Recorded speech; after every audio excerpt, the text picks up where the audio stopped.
क्या कभी आपने ऐसा दृश्य देखा है जहां देश की सबसे बड़ी कुर्सी पर बैठी एक महिला एक संत के सामने बैठकर कुछ ऐसा मांग ले जिसे सुनकर खुद संत की आंखों से आंसू निकल आए? ये कोई फिल्मी कहानी नहीं है, ये हकीकत है। वो पल जिसने हजारों लोगों को भावुक कर दिया और करोड़ों लोगों को सोचने पर मजबूर कर दिया।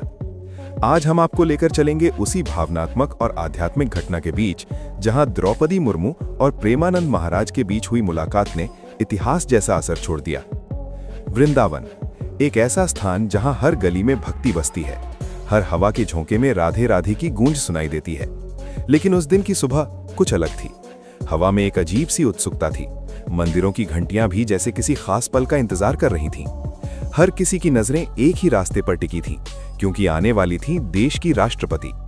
जब द्रौपदी मुर्मू का काफिला आश्रम के बाहर रुका तो वहां मौजूद हर व्यक्ति की धड़कन तेज हो गई। कड़ी सुरक्षा, चारों तरफ पुलिस, लेकिन जैसे ही वो आश्रम के अंदर पहुंची, सब कुछ बदल गया। ना कोई दिखावा, ना कोई अहंकार, बस एक साधारण श्रद्धालु की तरह उन्होंने झुककर प्रणाम किया, और उस पल ने सबको चौंका दिया। जहां आमतौर पर लोग राष्ट्रपति के सामने झुकते हैं, वहीं यहां राष्ट्रपति खुद एक संत के सामने झुकी थी। प्रेमानंद महाराज शांत मुद्रा में बैठे थे, उनके चेहरे पर वही सादगी, वही करुणा। और फिर शुरू हुई वो बातचीत जो इस पूरी कहानी का सबसे भावुक हिस्सा बन गई। बताया जाता है कि बातचीत के दौरान राष्ट्रपति जी ने महाराज जी से कुछ ऐसा कहा जिसकी किसी ने उम्मीद नहीं की थी। उन्होंने कोई पद, शक्ति या सफलता नहीं मांगी। उन्होंने कहा, महाराज जी, देश के लोगों के दिलों में प्यार और शांति बनी रहे, और मुझे इतनी ताकत दीजिए कि मैं हमेशा सच्चाई के रास्ते पर चल सकूं। ये सुनते ही कुछ पल के लिए सन्नाटा छा गया। महाराज जी की आंखें नम हो गईं, क्योंकि आज के समय में जहां लोग अपने लिए मांगते हैं, वहां एक राष्ट्रपति पूरे देश के लिए मांग रही थी। प्रेमानंद महाराज ने धीरे से कहा, बेटी, तुमने जो मांगा है वो सबसे बड़ा वरदान है। उनकी आवाज भर्रा गई और आंखों से आंसू निकल पड़े। वहां मौजूद हर व्यक्ति की आंखें नम हो गईं, क्योंकि ये सिर्फ शब्द नहीं थे, ये सच्ची भावना थी। इस घटना का असर सिर्फ वहीं तक सीमित नहीं रहा।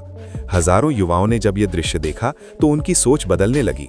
जो लोग सिर्फ पैसे और सफलता के पीछे भाग रहे थे, उन्हें एहसास हुआ कि असली खुशी अंदर की शांति में होती है। पूरे देश में इस मुलाकात की चर्चा होने लगी। लोग कहने लगे, यही है असली भारत, जहां एक तरफ सत्ता है तो दूसरी तरफ संस्कार, जहां पद से ज्यादा विनम्रता की कीमत है। राष्ट्रपति जी ने महाराज जी को एक स्मृति चिन्ह भेंट किया और आश्रम के लिए सहयोग भी दिया। महाराज जी ने उन्हें आशीर्वाद दिया और कहा, देश तभी आगे बढ़ेगा जब लोग सच्चाई और सेवा का रास्ता अपनाएंगे। ये कहानी हमें क्या सिखाती है कि चाहे हम कितने भी बड़े क्यों न बन जाएं, अगर हमारे अंदर विनम्रता और सच्चाई है तो हम सच में महान हैं। द्रौपदी मुर्मू और प्रेमानंद महाराज की ये मुलाकात सिर्फ एक खबर नहीं थी, ये एक संदेश था, एक ऐसी सीख जो हर दिल तक पहुंची।